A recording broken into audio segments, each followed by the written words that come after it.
8h21 ce matin, un médicament capable de ralentir l'évolution naturelle de l'arthrose du genou. Voilà ce que développe notre French Tech du jour. Bonjour Luc Boblet. Bonjour. Vous êtes le directeur général de ForMoving Biotech. Vous travaillez donc sur cette maladie chronique qui figure parmi les plus lourdes au monde parce que quand vous avez de l'arthrose, vous pouvez pas revenir en arrière. Ça détruit vos articulations. Il y a 650 millions de personnes qui ont de l'arthrose, 375 millions précisément sur le genou. Ça fait un marché, comme on dit sur BFM Business. Qu'est-ce que vous développez, vous, précisément comme médicament ?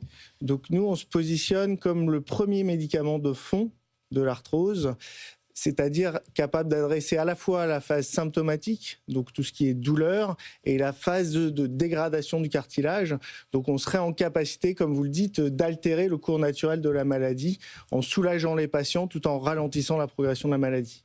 Mais on peut pas soigner la maladie, on est d'accord, ça agirait sur les symptômes en fait. Alors, ça agirait sur les symptômes, mais aussi sur la dégradation articulaire, de manière effectivement à... on ne peut pas pour l'instant bloquer ou guérir en tant que tel, mais en tout cas, on peut avoir la promesse de ralentir la progression pour finalement rétablir une qualité de vie à ces patients qui souffrent et qui n'ont finalement aucune solution thérapeutique qu'on leur propose. Alors moi, ce qui m'a fasciné dans votre histoire, c'est que là, vous en êtes en essai de phase 2, c'est ça, si je dis pas de bêtises. Donc normalement, il y a une phase 3 ensuite, et vous voulez zapper la phase 3. Exactement. Et grâce notamment à l'intelligence artificielle, c'est-à-dire qu'on va pouvoir utiliser la technologie, pourquoi ? Pour simuler virtuellement. La phase 3, c'est le moment où on fait tester à des cohortes de patients, à des milliers de patients, pour voir si ça fonctionne vraiment. Et vous dites non, on va se passer de la phase 3. Oui.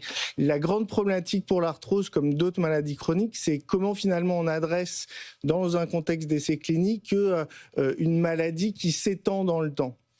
Et c'est là où on fait appel effectivement à l'intelligence artificielle, aux modélisations in silico pour prédire à terme quel sera l'impact de notre traitement sur l'évolution de cette maladie-là. Donc c'est une thématique qui est de plus en plus en vogue au niveau des agences réglementaires pour essayer de faire appel à une démonstration la plus complète possible qui fait à la fois appel et qui se base sur des essais cliniques classiques, donc d'efficacité comme vous le dites, et puis des outils de modélisation qui permettent de prédire la suite.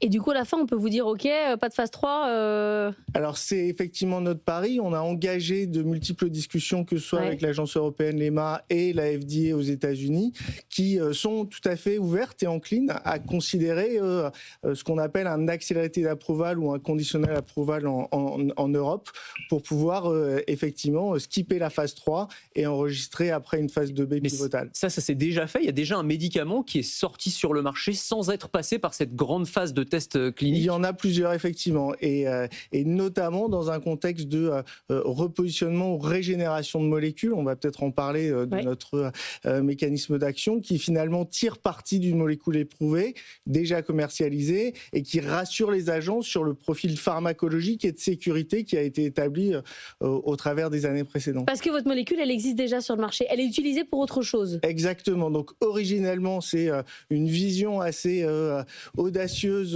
d'un professeur et d'une entrepreneur. Donc le professeur Berenbaum à Saint-Antoine et Revital Rattenbach, qui est la présidente de 4P Pharma, qui ont vu dans cette molécule-là une capacité de pouvoir justement adresser ces problématiques de fond de l'arthrose en tablant sur un mécanisme cardioprotecteur connu du GLP-1, qui au départ avait été développé dans le cadre du diabète, puis de l'obésité. C'est les fameux Ozempic, Wegovy, Mounjaro de Lilly et Novo, et qui dans notre contexte effectivement apportent des propriétés thérapeutiques qui collent au tableau physiopathe de l'arthrose. Donc ils ont réussi à faire ce lien de manière à pouvoir effectivement accélérer le développement, bénéficier de voies réglementaires adaptées et surtout apporter une solution à des patients qui n'ont effectivement rien. Molécule qui sert donc à beaucoup de choses. C'est ça, c'est ce qui est passionnant. Mais alors du coup, c'est quoi ? C'est un spin-off de la molécule, c'est une utilisation différente et surtout, qu'est-ce qui empêche ceux qui commercialisent aujourd'hui le Ozempic, donc des gros laboratoires,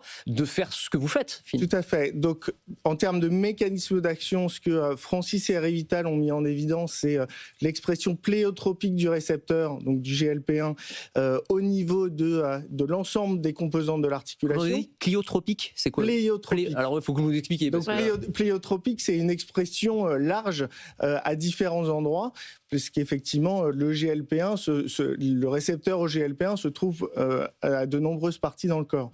Donc En ce qui concerne le genou, on en a au niveau du cartilage, au niveau de l'os sous-chondral et au niveau de la membrane synoviale, qui permet effectivement une action majeure de la molécule.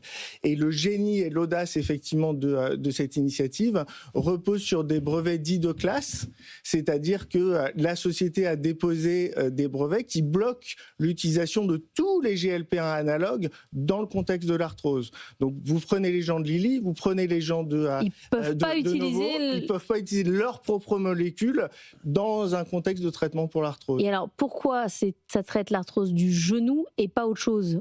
C'est pas les mêmes mécanismes? Alors ce sont les mêmes mécanismes. Après, la question qu'on s'est posée effectivement, c'est où est-ce qui est le besoin médical le moins bien rempli. Et dans ce contexte-là, que ce soit pour la hanche ou pour le coude, les solutions thérapeutiques et notamment la prothèse, finalement, sont relativement courantes et remplissent ce besoin-là.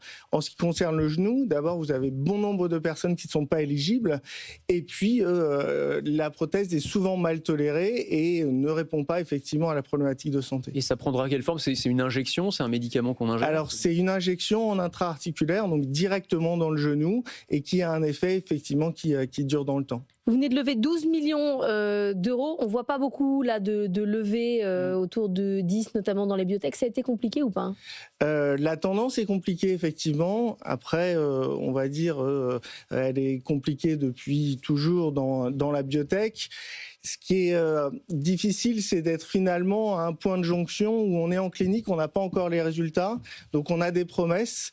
Et là, on tire parti finalement d'un financement de France 2030 qu'on a obtenu l'année dernière de 7,6 millions, 12 de nouveaux investisseurs, 4P Pharma, qui est notre maison mère, a remis aussi au pot. Donc là, on a effectivement en un an sécurisé 20 millions d'euros à peu près, qui nous permet d'atteindre ce point d'inflexion.